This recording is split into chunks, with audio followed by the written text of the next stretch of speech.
کتاب وقوت الصلاۃ، نماز کے اوقات کا بیان۔ باب وقوت الصلاۃ،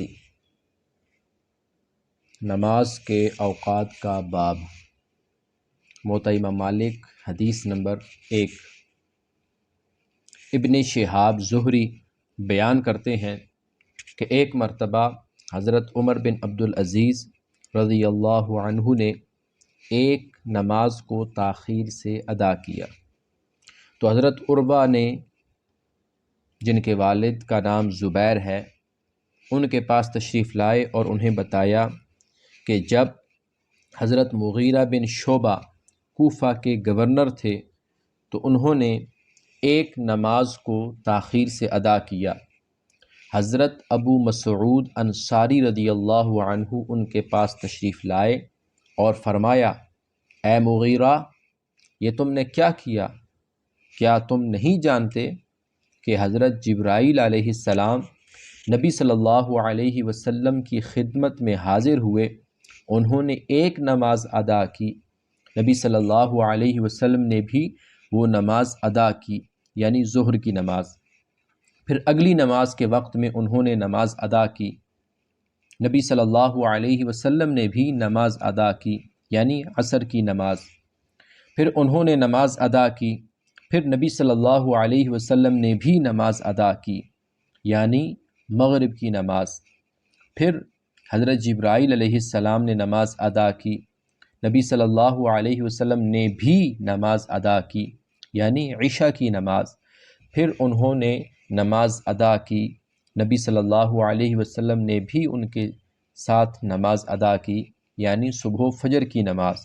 پھر حضرت جبرائیل علیہ السلام نے بتایا کہ آپ کو اسی بات کا حکم دیا گیا ہے کہ آپ ان اوقات کے اندر نماز پڑھیں۔ حضرت عمر بن عبدالعزیز رحمہ اللہ بولے، اے عروہ، غور کریں کہ آپ کیا فرما رہے ہیں۔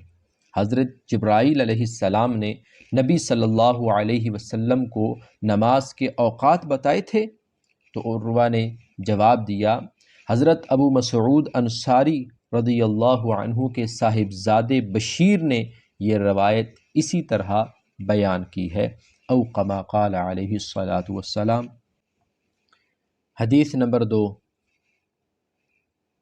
حضرت عائشہ صدیقہ رضی اللہ عنہا بیان کرتی ہیں، نبی صلی اللہ علیہ وسلم عصر کی نماز ادا کر لیتے تھے، حالانکہ دھوپ ابھی ان کے حجرے میں موجود ہوتی تھی اور دیواروں سے اوپر نہیں گئی ہوتی تھی۔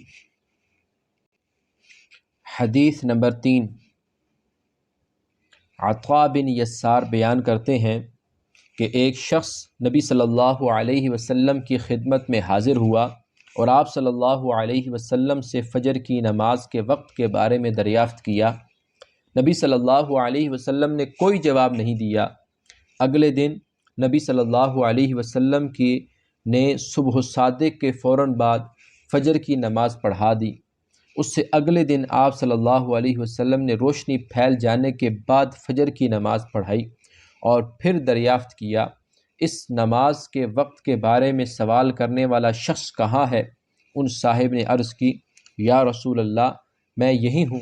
نبی صلی اللہ علیہ وسلم نے فرمایا، ان دونوں اوقات کا درمیانی وقت فجر کی نماز کا وقت ہے۔ حدیث نمبر 4۔ وحدثنی، سیدہ عائشہ صدیقہ رضی اللہ عنہا بیان کرتی ہیں، جب نبی صلی اللہ علیہ وآلہ وسلم فجر کی نماز پڑھا لیتے تھے تو خواتین اپنی چادریں لپیٹ کر واپس چلی جاتی تھیں اور اندھیرے کی وجہ سے انہیں پہچانا نہیں جا سکتا تھا۔ حدیث نمبر 5۔